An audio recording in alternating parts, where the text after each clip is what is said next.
Hi, good morning. Welcome to our second session of the 2020 Autism Hope Summit.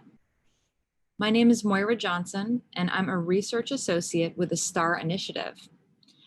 Today's presentation is titled Taking the Mystery but Not the Frustration Out of Virginia's Developmental Disability Waivers, presented by John Santoski, the Executive Director of ARC of the Piedmont. John earned his master's degree in Rehabilitation Counseling at the University of Scranton. He has worked primarily in nonprofit organizations, serving as an employment counselor, mental health and family therapist, and program manager for individuals with developmental disabilities.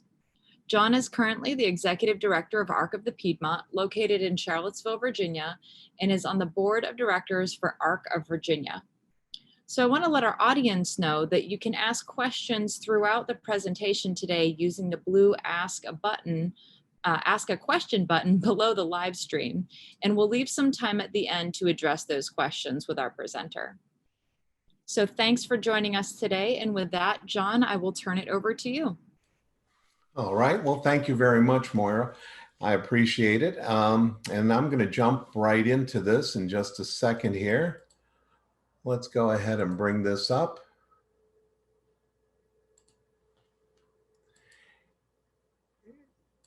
And what you're going to see is that we're going to be talking about taking the mystery but not the frustration out of Virginia's developmental disability waivers.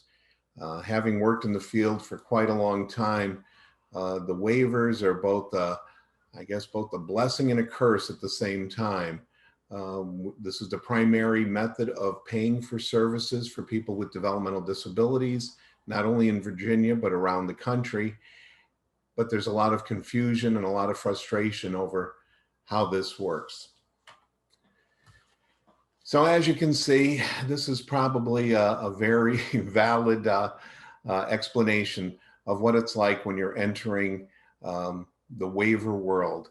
And for people with developmental disabilities and their families, it can be as confusing as anything is, especially for people who are new to the state of Virginia, or even for families who are transitioning out of school services into adult services.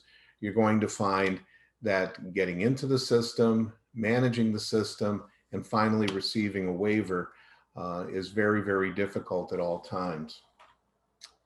So what we start with is, what is a waiver? And so basically, as you can see on the screen, when you receive and accept a waiver, you are choosing to have people support you in your home and in the community instead of in a nursing home or other institution. And again, because this is funded through the Medicaid program, there has to be a special waiver of Medicaid services, since it's primarily a medical service, in order to access the types of services that people need in the community. Right now, there are over 13,000 people on a wait list for a Medicaid waiver. There's over 3,000 people who are on the priority 1 status. So as you can see, waiver slots are only assigned to people who have a priority 1 status. And just in the special session that just completed, while they did restore all the waivers for the biennium, there's only a total of about 1,400 waivers that are going to be given out. And we'll talk about that a little bit more as we go through it. And you'll see what that means for all of you. So first, there's 3 waivers. One is the community living waiver. And as you can see, it's basically the gold standard of all waivers. This is the waiver that pays for virtually every service, including group homes, sponsored residential, and in-home services. This is the one that if you want your son or daughter living in a group home or in a sponsored residential placement or receiving in-home services, you need to have. The next one is the family and individual supports waiver. This one's not too bad. It's the silver standard. It doesn't include congregate care, group homes, sponsored or in-home, but it does include all other waiver services. The last one is the building independence waiver. And as I've written here, this is the waiver you want to avoid if at all possible. This provides the least amount of services to people who need them. Some of it is built upon the idea of people who could live independently might be able to access services. But as many of you folks know, for someone with a developmental disability to live independently may mean more supports than may be available under this waiver. In fact, when the General Assembly handed out these 3 waivers this year, they gave 300 community living waivers, 1,085 family and individual supports waivers, and no building independence waivers. That's because there's a backlog of building independence waivers. And as we go through the process here of talking about them, you'll understand what the role of each waiver is, how you can access it, and your ability to accept or turn down these waivers and what that means. So these are a couple of slides that are going to show you what's available through each waiver. So as you can see, the community living waiver gives you virtually every service on this screen. The family supports waivers, as I said, do not include group homes, independent living, or sponsored residential. The building independence does provide for independent living and some of the other issues under community engagement, supported employment, and day support services, which is the one reason that people do take the building independence waiver. The second screen again goes through all the services that are available, from in-home support services, companion services, electronic home-based services. So you can see that building independence waiver does not provide in-home support services. And that's one of the services that is often requested for families who have an individual living at home. So if you're thinking about taking a building independence waiver, be sure you understand what it covers, what it doesn't cover, and is that right for you? One of the other issues that we have with some of the waivers is that for some folks that are aware of how the waivers kind of transformed from the old MR waiver and DD waiver into the waiver that we now have, the one for everyone, they'll remember that some of the services that were being promised was that it would be easy to move from waiver to waiver as you needed. In practice, that's become very difficult. There are only a limited amount of waivers that are available for people to move from waiver to waiver. So for instance, this year, the community living waiver has 30 in reserve, and the family and independence support waiver has 20 in reserve. So there's not a lot of reserve waivers that can be used for other services. Emergency waivers are given out by the state, and otherwise, there has to be a real significant change in somebody's status to be able to access a different waiver. So now we're going to get into some of the nitty-gritty about the DD waiver.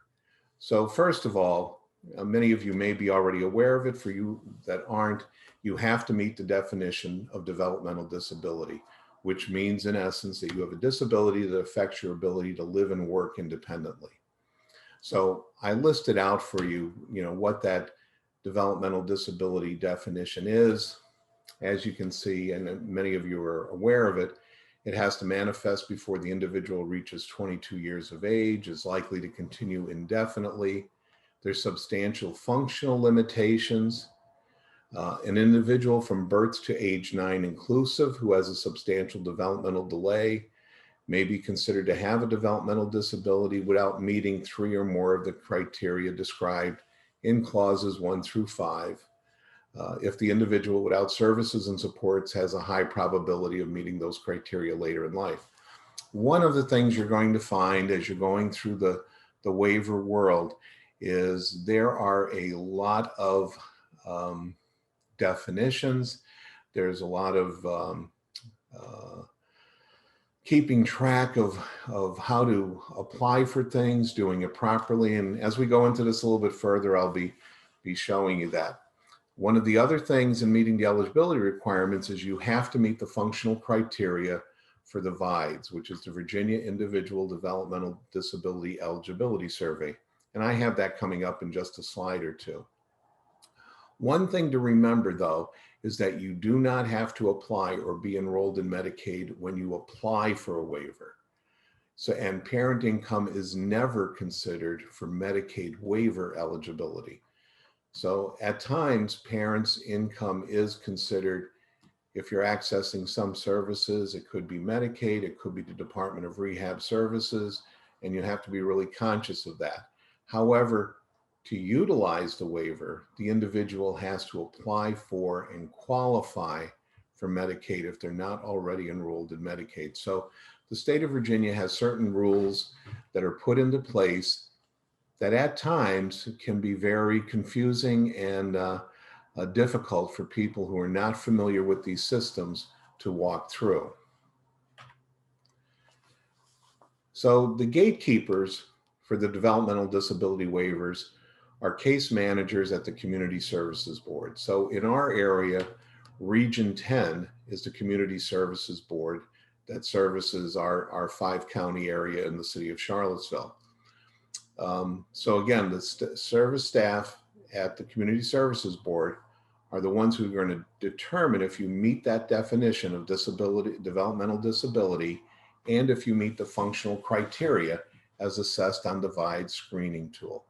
So your first contact in trying to access a waiver is to contact your Community Services Board. And at the end, I have a couple of names and some contacts that you can get in touch with. But these are the people who throughout the whole time you are applying for a waiver, are trying to access a waiver, and once you have a waiver, who are going to be involved in you. And one of the critical pieces that we'll talk about is, just like everything else, case managers will change from time to time. And that can either be a good thing or a bad thing, depending on the circumstances of the individual. So let's talk a little bit about the VIDEs, just so that you can kind of get an idea of how this works. And our gentleman here were with the little question mark above his head is as confused as we all could be. As you read through this, you can see very clearly you have to use legal names, not nicknames. You have to complete the form in pen, not pencil. The individual's name has to be on all pages. You have to ensure that there's a full signature. You have to complete the month, day, and year. All three must be present. They want you to consider the individual's current functioning, and we'll talk a little bit more about that. It has to be completed in the presence of the individual, though others who know him well may be informers. And the VIDES is updated annually, and at any time there's a significant change. Now, if these things aren't completed, then the VIDES may not be accepted.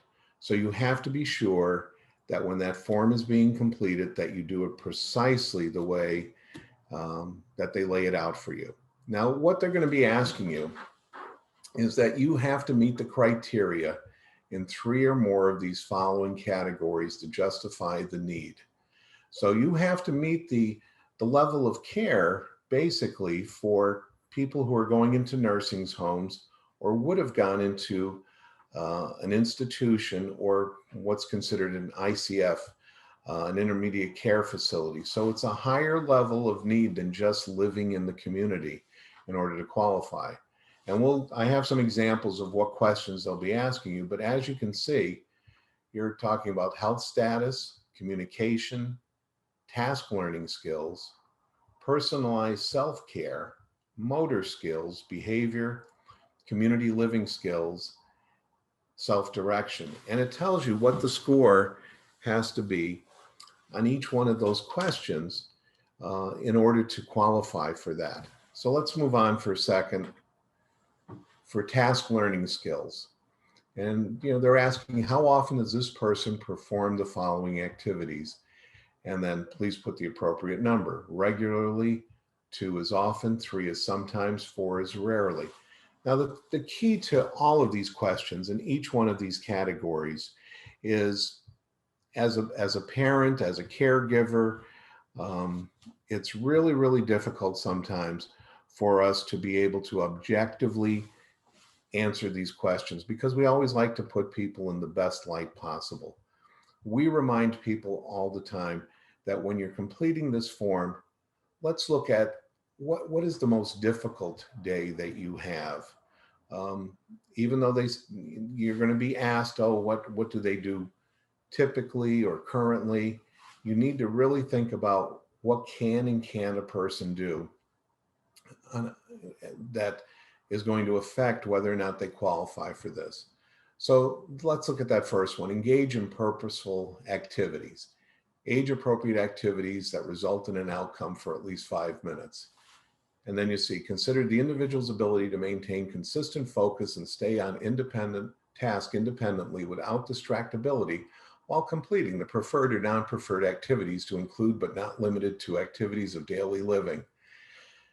So right off the bat, the language in here is not the most user-friendly. And sometimes the interpretation of these, what's a purposeful activity, is something you need to be asking the case manager who's working on this form with you. And hopefully that person is going to give you some guidance and some direction. So then the second question is complete a multi-step task. And then tell time to the hour and understand time intervals. So you have to really read through these questions carefully and make sure that as you're going through them, that you're thinking about, can this person complete these activities on a regular basis? Not just once in a great while, not once a week, but can they really do these things? Like count more than 10 objects. If they can count more than 10 objects on a regular basis, that's really, really good. If they can't, then just be honest about it, because this is not about making someone look good. This is about qualifying for the Medicaid waiver. So under behavior, you can see engaging in behavior that results in harm or injury to oneself, demonstrating aggressive or threatening behavior toward others. So example, consider the frequency which they engage in actions with the intent to cause harm and or fear in others. This can be physical or verbal in nature. This includes behavior as communication, but does not include hitting due to spasticity. So again, remember that this is going to cover a lot of different disabilities because of course it is the Developmental Disability Waiver.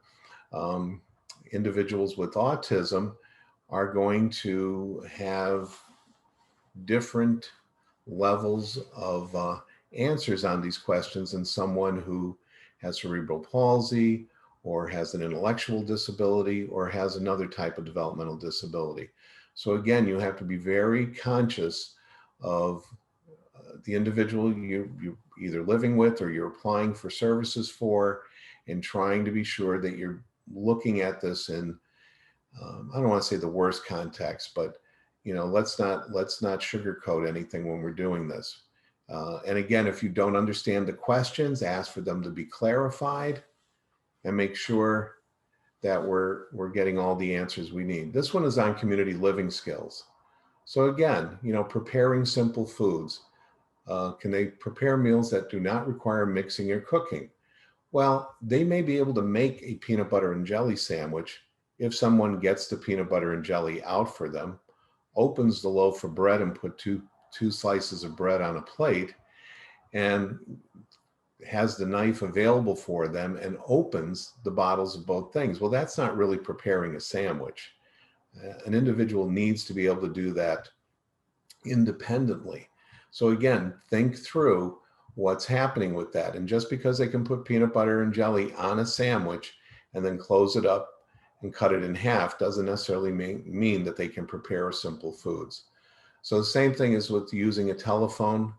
Now so many people have cell phones, to make sure that they can use that cell phone.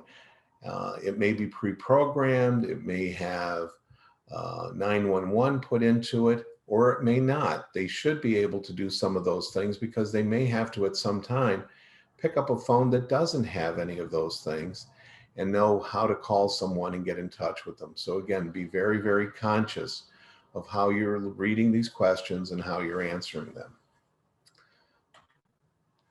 So now you've met the eligibility requirements. And now we're going to enter the twilight zone. And as you can see, lost in space, danger, Will Robinson. So you've made it through, filling out the you have a disability determination, and you filled out the VIDEs. So now we're going to move on to what happens now that we're on the DD waiver list. So again, some of this will be repetitive, but I also want to stress to you that you have to be very, very conscious of how this is going to work. So the DD waiver program, again, is coordinated by your local community services boards, and waivers are assigned based on the urgency of support. So when you meet the eligibility criteria, you're placed on the needs-based waiting list due to the limited number of waivers. And you have to remember that this is not a chronological waiting list. This is a needs-based waiting list. In the past, the old DD waiver that was available was a chronological list. But once the two waivers were combined, it moved from being a chronological waiting list to a needs-based waiting list, which again goes back to when you're filling out any of these forms, you're doing the VIDEs, you're making these determinations, that since it's needs-based, you have to be very thorough and very honest about what you're putting on those forms. For example, one of the things we'll talk about a little bit later when we get into the CC Plus waiver near the end, is that is done by the health department and social services. So you will see both a nurse and a social service staff helping you complete those forms. And as my wife is a public health nurse, and over all the years, she's gotten to know how these services for people with disabilities works. Many, many times when she's done these in the past, has had to help the family better understand what the questions on the forms are asking, because again, people are looking at them and trying to present their loved one in the best way possible. And that's not always the best thing if you're trying to access services. So again, from personal experience, I know that families struggle with this, and it really is important who's on the other side of the table, and are they working with you, or are they just kind of walking through the questions and taking down whatever you say without asking you for more, a more thorough approach to answering the questions. So again, it's kind of like everything else these days. You know, the burden of all of this is going to fall back on family members and on the individual themselves to help make sure they're getting the answering correctly and getting the services they need. Okay, so now the Community Services Board is going to assess your situation with you to establish your priority level of 1, 2, or 3. And you're supposed to contact the case manager when your support needs change. Now, the only waivers that are given are to people who are in priority level 1. And it's anticipated that individuals in that level will need waivers within 1 year, and the individual meets one of the following criteria: an immediate jeopardy to the health and safety of the individual. And it goes through, you know, due to the primary caregiver having a chronic or long-term physical or psychiatric condition that limits their ability. There are no other unpaid caregivers. Number 2 is there's an immediate risk to the health or safety of the applicant, the primary caregiver, because of the individual's behaviors, or that there's physical care needs that can no longer be managed by the primary caregiver. And the third one is that the individual lives in an institutional setting and has a viable discharge plan, or the individual is a young adult who is no longer eligible for IDEA services and transitioning to independent living. However, that one has a limit on it, that after the individuals attain the age of 27, that criteria no longer applies. Now, again, going back to as these waivers were being merged many years ago, one of the main issues that folks in the autism community had was that as their sons or daughters were transitioning from school to the community, they were working with the Department of Rehab Services. They would like to live independently, and this was supposed to be a way that they could move up the ladder into a priority 1 context in order to qualify for that Medicaid waiver. As you'll see as we go through this, that's not always the case, and that there's other issues that will come into play as these waivers are given out. So again, if you're in priority level 1, and of course, as I said above, wait, of course, there is more, you need to generate a priority need score on the critical needs summary. So now, of course, you've already had your developmental disability determination. You've done the VIDEs. You're walking through, which level you may be at. And in order to get to priority level 1, you have to do the critical needs summary. So it gets a little confusing as we keep walking through this, because it seems like every time one form is completed, we need to move on to the next form to be completed. And again, just as the VIDEs is updated annually, the critical needs summary is reviewed and updated annually. And again, whenever your needs change. And that's really important to keep in mind, because if you're not contacting your case manager, you may not be always contacted by them in a timely fashion. Case managers have had more and more responsibilities placed on them by the Department of Behavioral Health and DBHDS, Developmental Services. I'm sorry for the acronym. Especially because the Department of Justice is slowly, we're at just about, I think, the 10-year time period that they were going to be transitioning out, and the state is desperate to get out of from under the DOJ requirements. And so they are putting a lot of stress on case managers, on providers, and on everyone else in order to try to get out of that. So your case manager are being pulled in many, many different directions. And so again, it's important for you to stay on top of all of these different issues. So, okay, here's your critical needs summary guidance and how the scoring key works and what the explanations are. So, for number 2, primary caregiver can no longer provide care. And if that's the case, you get a 3 on that. A clear risk of abuse, neglect, exploitation, somebody gets a 5. The individual lives in an institutional setting, all of a sudden that jumps up to 18 points.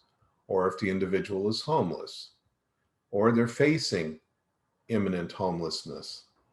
So some of these scores, are up and down. You also have the immediate health and safety risk due to the individual's behaviors. And as you can see, there's a high, a moderate, and a low risk. Same way with the physical care needs. And at the very top, if you look in that upper right-hand corner of the screen, you'll see that the Centers for Medicare and Medicaid Services, otherwise known as CMS, expect that there is a reasonable indication that the individual would need services in the appropriate level of care within the near future, 1 month or less.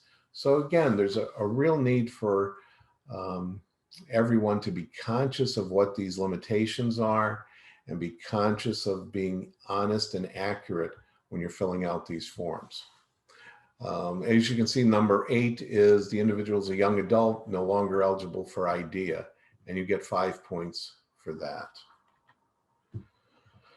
Then you have to look at the number of areas that were met on the VIDEs. So they go back and score that for adults and then for infant and children.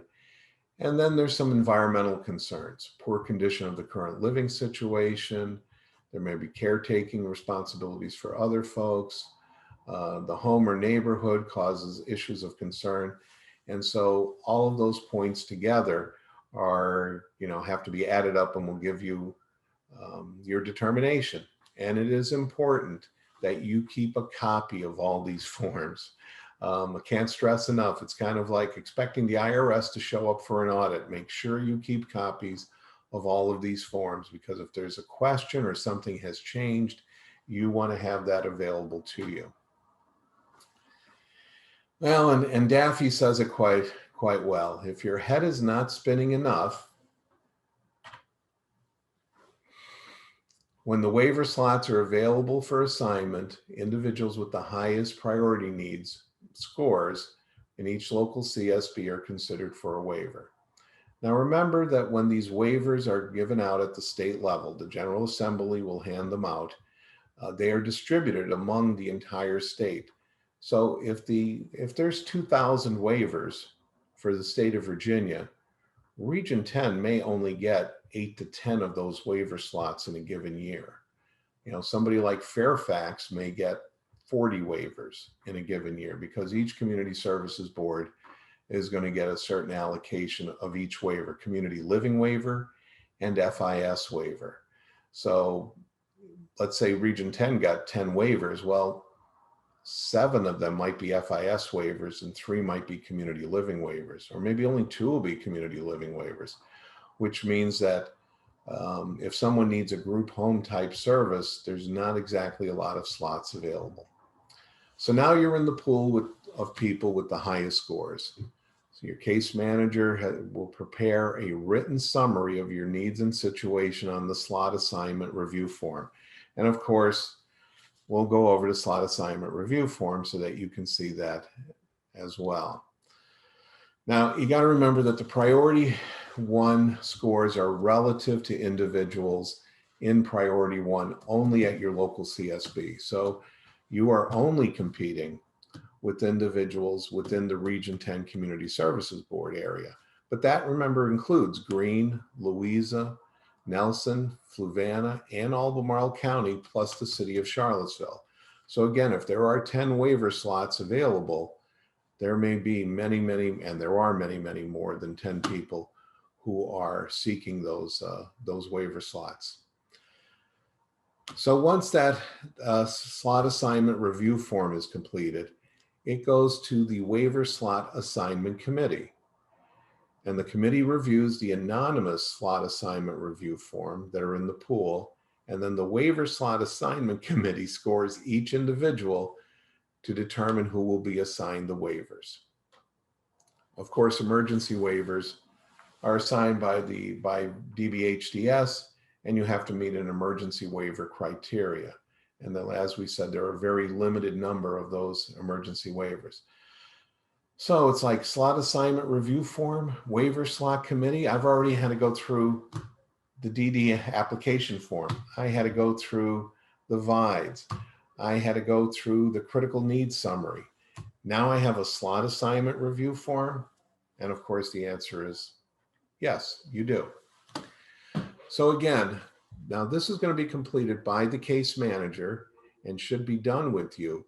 But the thing you have to understand is that while it's done anonymously so that nobody knows who the person is directly, there are certain questions that have to be answered. And honestly, around the state, some case managers do a better job of filling out these forms than other case managers. And that just varies by person to person. And we've had some board members of the ARC who have served on that waiver committee to assign waivers.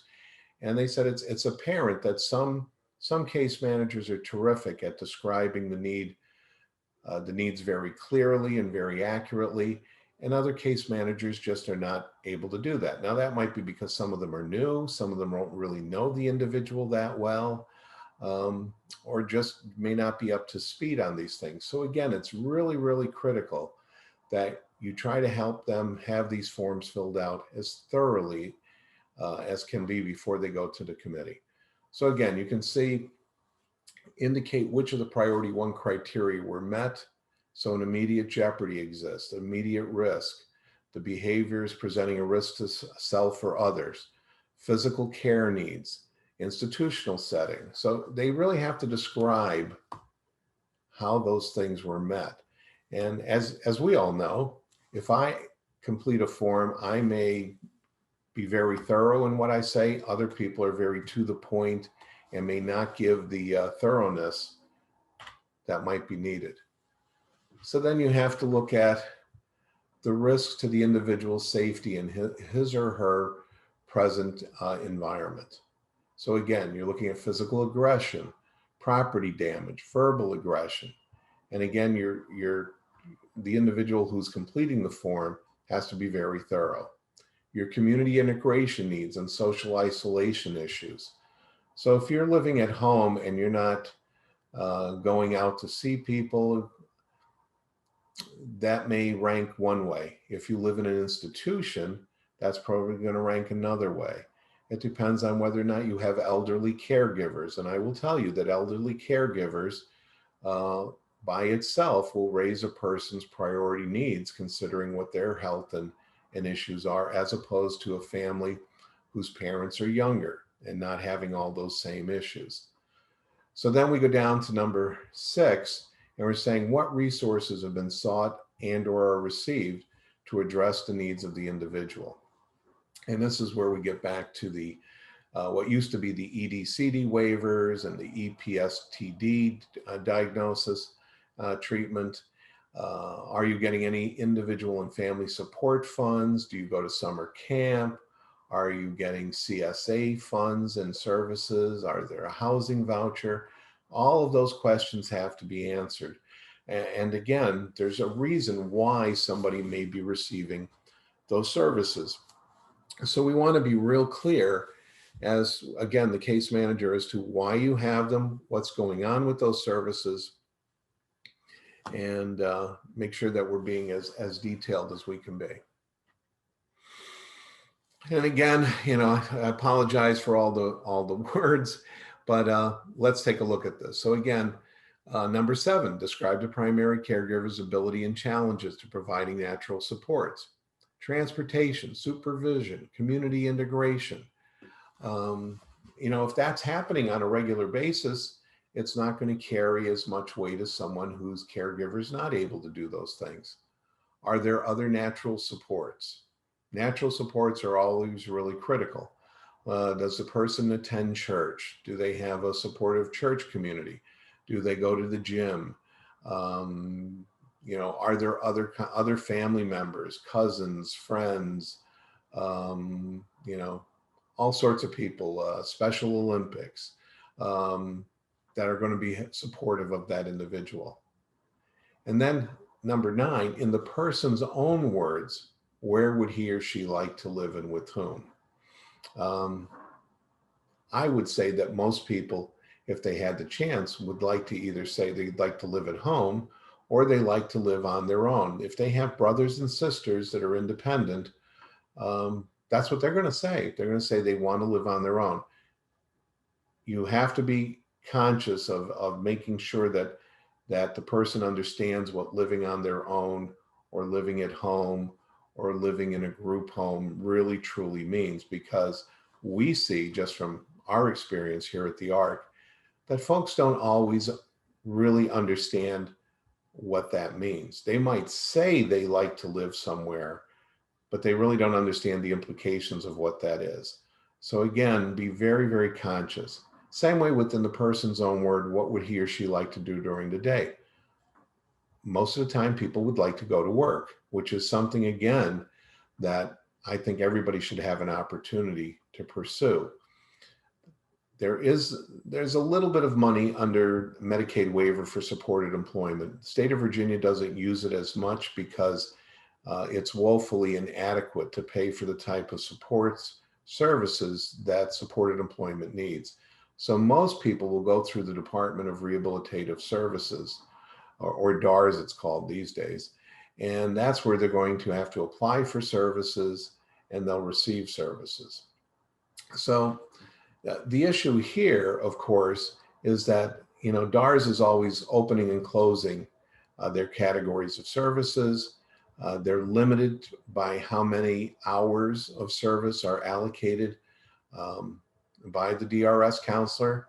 And should for some reason they don't qualify for DARS services, they can qualify for supported employment under the waiver. And for organizations that have that license to provide that are also DARS providers, it does allow for a little bit more in-depth services to be provided, but there's a lot of limitations that come into that. So again, when that person is saying that they go to work, you really have to help them define, what does work mean? Do they really understand it? Because there are other options like day programming and companionship services and other types of things that are available. There's a real emphasis on putting people to work, as there should be. I think we all, though, need to be careful, just as with where people live and how people live, that we're really giving people good, honest choices about what they can and can't do. And so for all of you that are struggling with these things, be very, very conscious of that. Now it does say, does the person have a legal guardian? And if so, does the legal guardian agree with the person's wishes? And this can be a little bit tricky because nobody wants to say, oh no, I don't agree with what my son or daughter, brother or sister wants to do. But if you are the legal guardian, you have to be very conscious. And again, remember, legal guardian means that you actually have a legal document indicating that you are that guardian, and that person has given up their rights and, under the law, and are no longer able to make their own decisions. The legal guardian makes that. Many times we've seen in the past where parents are so used to being that guardian for a child under 18 that they assume that because they have a disability and now they're over 18 that they continue to be that guardian. And that's not the case.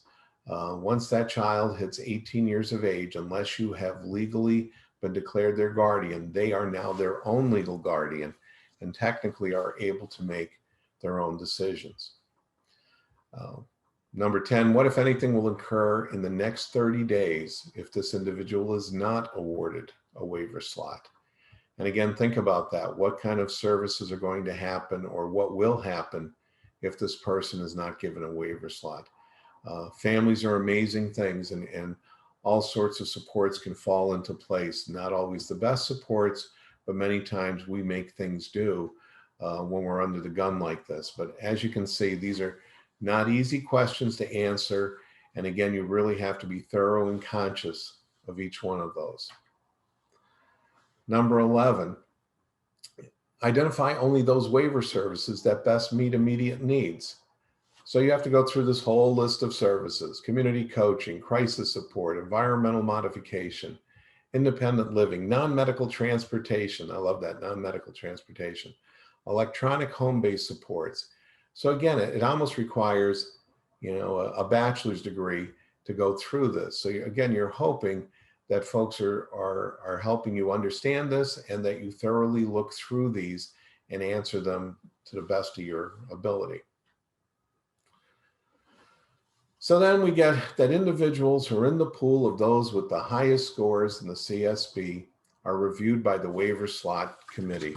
Now, I didn't put any information in the presentation here by the waiver slot committee, but I can tell you that, as I printed this all out myself, there's a 4-page document that goes through and describes what they call it a WSAC, or the Waiver Slot Assignment Committee, and explains exactly what every individual on that committee has to do, how they're supposed to review things, talks with the case manager, does all the sorts of things that we all hope that we're all doing every single day to make this work. So they score each person on that waiver slot assignment scoring summary to determine who will be assigned waivers. And as you can see, it feels like you're going through hundreds and hundreds of lottery tickets that you bought. And sometimes it can end like this, that yes, you have a winning ticket. I can tell you that the folks that are awarded waiver slots, that it is extremely frustrating for the committee, because almost everyone who gets brought to them should have a waiver given. And when you have to make decisions based on the information you have in front of you, and it's kind of like Solomon deciding what to do. Sometimes the decisions are very, very difficult. I don't envy anybody who's willing to be on that committee. I'm also grateful that there are people willing to be on those committees and to make those decisions. But it can be very disheartening for families from year to year who are really dependent on having a waiver slot in order to get on with their lives, or to keep working, or to make sure that the person they work with is safe and healthy and taken care of. So that committee is very important. But as you can see, as we talked about going through this whole waiver protocol, that it's confusing, it's frustrating, And at times, I'm sure people feel like throwing up their hands and saying, I don't want to do this anymore. So let's say in the meantime, if you're on the waiting list, you may be able to apply for the elderly and or disabled with consumer-directed waiver and the assistive technology waiver that were combined into the CC Plus waiver. So as you can see, most of it was met for medical or nursing needs, and that's why the health department and social services are involved in it. But you can qualify for this waiver, and there is no waiting list for this waiver. Again, there's no family income is never considered, but you have to go through that process. And I will tell you that the health department and social services goes through, oh gosh, maybe 10 or 15, 20, 25 of these a week for each county. So there are a lot of people that are getting services under this waiver, but it's very limited and doesn't nearly come near providing the types of supports that families need. However, it is a way for individuals to have some service while they're waiting. So you can't be denied a screening. And if you are denied, you ask for a letter of denial. Make sure to do that, because there are rare occasions when that happens. Again, you don't have to have Medicaid to be screened. And if you're found eligible for the Medicaid waiver, you use it to apply for Medicaid. So like I said, the representatives from the Department of Health and Social Services are meeting with people. They're doing this virtually, of course. And of course, there's another form that has to be completed, which is called the Uniform Assessment Instrument. And you have to meet functional dependencies, medical nursing needs, and at risk of nursing home placement. That's what this boils down to. That can be difficult at times for people who may not be at risk of nursing home placement. So again, as my wife has said, when people are applying for this waiver, she tries to tell them, look at the worst day that you're having. And that's what we want to talk about. Let's not talk about the best day that you're having. So then what are the resources while you're waiting for the DD waiver? You're going to explore the CC Plus waiver. See what you can get from there. If you need crisis services, and sometimes some of the folks we work with developmental disabilities are in crisis, there is a program called REACH. Some of you may be familiar with REACH, others of you may not. This came out of the DOJ settlement agreement that there had to be a separate crisis program for people with developmental disabilities. The REACH program is handled out of Region 10, and that's going to be the place that you're going to call to find REACH.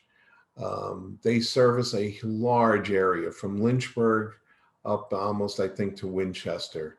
Again, it has limitations. They may not always be available, but they also have a small program where they can house people who are truly in need of very specific services, and it allows them to be treated without having to go to Western State Hospital. However, I will tell you, as we have a psychologist who sits on our board of directors who's over at Western State, that's not always the case, that they do see people with developmental disabilities being sent to Western State for services when really they should be treated in the community. It's a real problem. REACH is aware of it. They're really working hard statewide to assist with that issue. But quite frankly, this is a state level Department of Behavioral Health issue, and more funds need to be put into crisis intervention for adults and children, because it's especially with all the state institutions closing down, there aren't very many other places for people to be able to go. So please, please, if you need that service, reach out to REACH and see what can happen. There is the Individual and Family Support Program. From time to time, the state allocates some funding for this program. As you can see, you can check on the website for that information. You can also look at the ARC of Virginia on Facebook for information. There's not a lot of money given out for that program. Sometimes it goes for summer camps and things like that, but there is a little bit of money that's available. There's also housing options and flexible funds for those that are 18 years or older that are on the DD waiting list or receiving DD services. So if you are interested and are able to be living independently, there are some services that are available. And for those of you who know her, Marie Fraticelli is a very good person to talk to about independent living housing.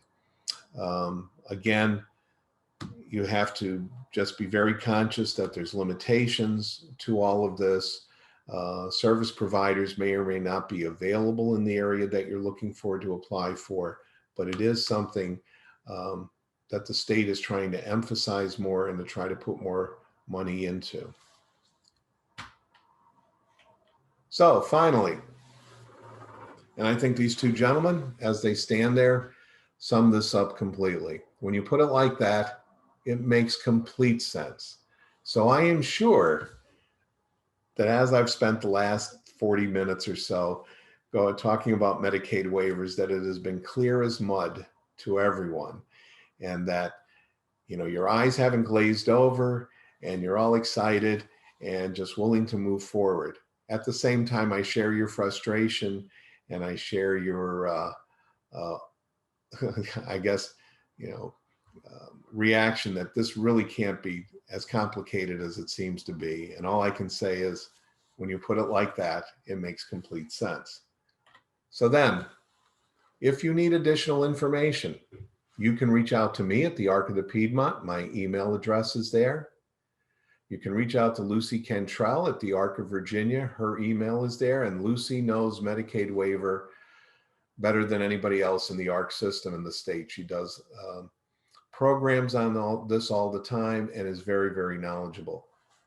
The two people for Region 10 Community Services Board, if you are applying for Medicaid waivers, Savannah Thompson and Christina Reitnauer, they handle different areas.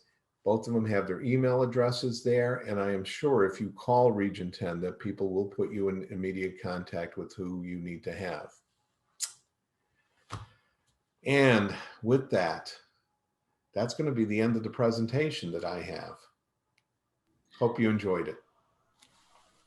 Thank you so much, John, for that great presentation and all of the really concrete examples that you offered. So we're going to open it up for a little bit of Q&A. To our audience, you can submit questions by clicking the blue button at the bottom of your screen, and we do have a few already. So a few people want to know if the slides are available for download. And what we're going to do is we're recording all of the sessions today, and we're going to make them available on the Autism Drive. So you'll be able to go back and watch the presentation again with that really important kind of background and the context of John's explanation of what he's looking at and talking about on each slide. So I got the first one for you. Well, thank you. So I'll pitch this next question to you. One of our attendees is new to the area in Albemarle County in Charlottesville and wants to know where they should start applying for a waiver. Well, the best place to start is going to be the Community Services Board. So in this case, it's going to be Region 10. And if you're in Albemarle County, their offices are located down on Preston Avenue here, but you want to call them and set up an appointment and go see them. They're going to be the gatekeepers for this whole process. You can always come to the ARC of Virginia. I'm sure you can go to the Institute of Autism, and they'll be glad, any of us will be glad to offer some additional advice and steer you in the right direction. But really, truly, the contact you want to make is with the Community Services Board. And if you're in Albemarle County, it's going to be Region 10 down here on Preston Avenue, or it may be over on Old Lynchburg Road, depending on where their offices are on any given day these days. That's right. Okay, thank you. Another participant wants to know, and I'm sure there's a lot of variability here, but typically, how long does it take to get my benefits once my waiver application is approved? Ah, that's one of those questions. Yes. Okay, so usually what happens is the General Assembly will grant new waivers. So they're supposed to go into effect for July 1. we're dealing with a state bureaucracy. So all in all, what will happen is that even though those waivers may be available, you still have to go through the screening committee and all those other steps. So many times those waivers may not be available for you to use, maybe until August, maybe September. It just depends on how they get rolled out in each locality. Once you have that waiver, you have to start to access services within 30 days, or you run the risk of losing your waiver. So you have to be very much, Johnny on the spot to say, what services am I going to access? And the case managers know that. So they are very, very diligent and very good about making sure people access the services they need as rapidly as they can. But there's a delay between the time the services are authorized by the General Assembly, by the time the Community Services Board gets the waivers, they do all their reviews and then hand them out, unfortunately.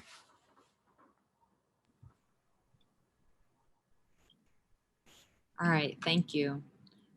So our next question comes from a parent who explains that the example you used of making the peanut butter and jelly sandwich rang very true. This parent says, I've already submitted an application, but may need to go back and make changes in order to get more supports for my child.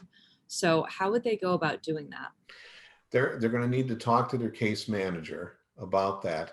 And they want to tell them that they're, at the time that they filled it out, they understood it one way, but quite honestly, there's changes, there's things that are not completely accurate that would better reflect what those issues are that their son or daughter has. And again, they go through the case manager, and there's always an appeal process in many of this. So if for some reason the case manager doesn't agree, they can always bump it up above that. And don't worry about being a pain in the neck. We all expect as service providers that people will pursue what they need to get the best services for their sons and daughters. So do that, and don't hesitate to reach out and say, hey, we need to update this. Absolutely. Do you happen to know if anybody under 18 has come off the waiver waiting list in Region 10 or in Virginia? One of our participants is curious on if there's an average of how many people are coming off the waiting list in Region 10 each year. Well, again, it comes back to, how many waiver slots are available. I do know that we have worked with some individuals under the age of 18 that have gotten waivers, because children are eligible for the waivers. But again, they have to meet that criteria. Again, it has varied over the years. There's probably no more than